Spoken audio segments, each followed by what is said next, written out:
So next topic is Coulomb's law in vector form. Sorry, Coulomb's law in term of position vectors. Coulomb's law in term of position vectors.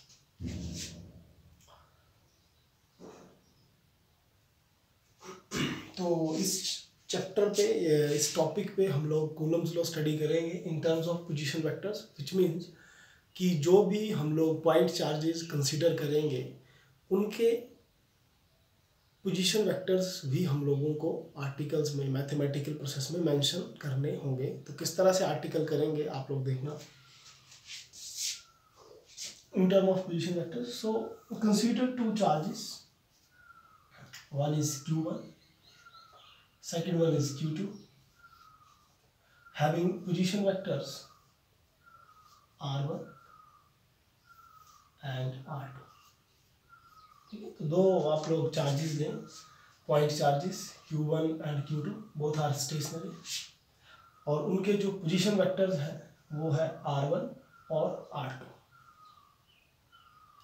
सो होगा ये कि ये और ये दोनों charges की जो पोलैरिटी है वो पोलैरिटी सेम पोलैरिटी है, which means both are positive. तो ये चार्ज और ये चार्ज इस चार्ज को रिपेल करेगा और इसकी इस पर जो फोर्स लगेगी उसकी डायरेक्शन होगी इस साइड, और उस फोर्स का नाम होगा force on Q2 by this charge Q1। So F21 with the force acting on charge Q2 by Q1, and that will be given by K, that is Coulomb constant, product of two charges, that is Q1 Q2 over distance between the two charges, और दो charges के बीच का जो distance होगा वो होगा R12 cap. ठीक है, जो डिस्टेंस होगा उसको हम लोग वेक्टर की फॉर्म में लेंगे, और डायरेक्शन जो होगी, अगर हमको इसकी डायरेक्शन लेनी होगी तो वो डायरेक्शन हम लोग R12 कैप की फॉर्म में लेंगे। तो ये होगा R12 वेक्टर मैग्नीट्यूड स्क्वायर, और वेक्टर फॉर्म में है, 2 1 के ऊपर वेक्टर लगा है, तो ये मैग्नीट्यूड के साथ साथ उसकी डायरेक्शन भी लिखेंगे, और जो डायरेक्शन आएगी वो होगी R12 कैप। हम लोगों को बेसिक एक +1 का ये सबको पता होगा कि यूनिट वेक्टर क्या होता है, वेक्टर अपॉन इट्स मैग्नीट्यूड।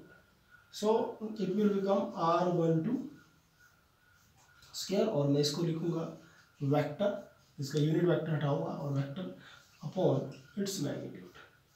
तो ये टोटल बन जाएगा F21 जो फोर्स है वो बन जाएगी K product of two charges Q1 Q2 over ये 2 टाइम्स और एक और, that is 3 times R12 3 times and R1।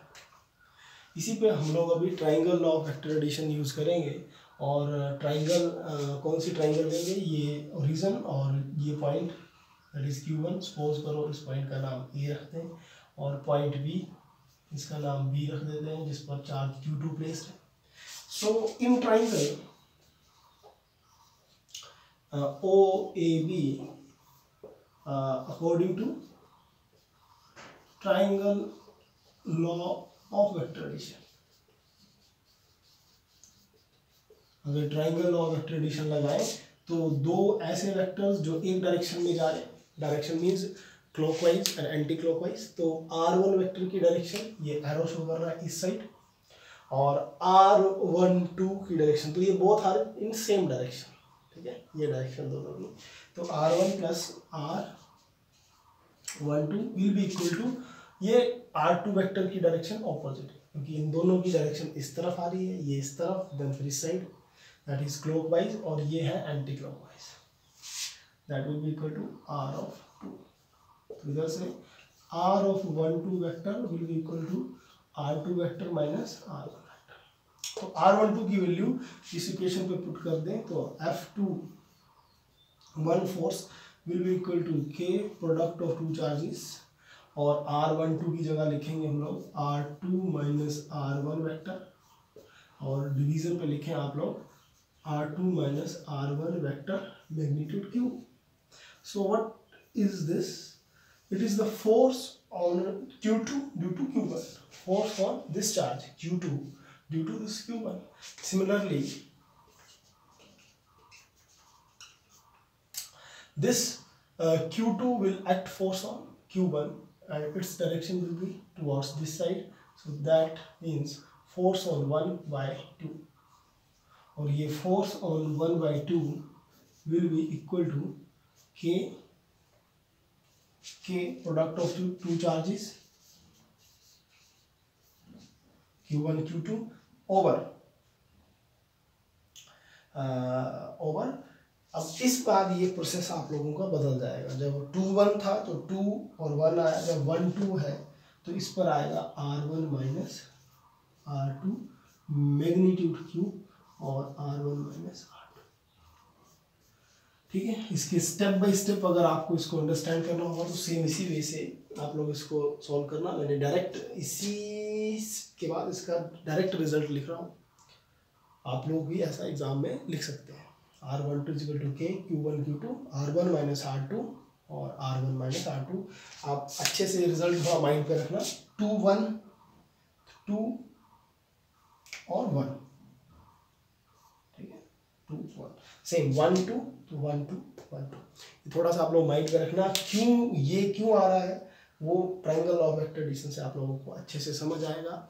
I hope आप लोगों को ये लेक्चर्स समझ आ रहे होंगे।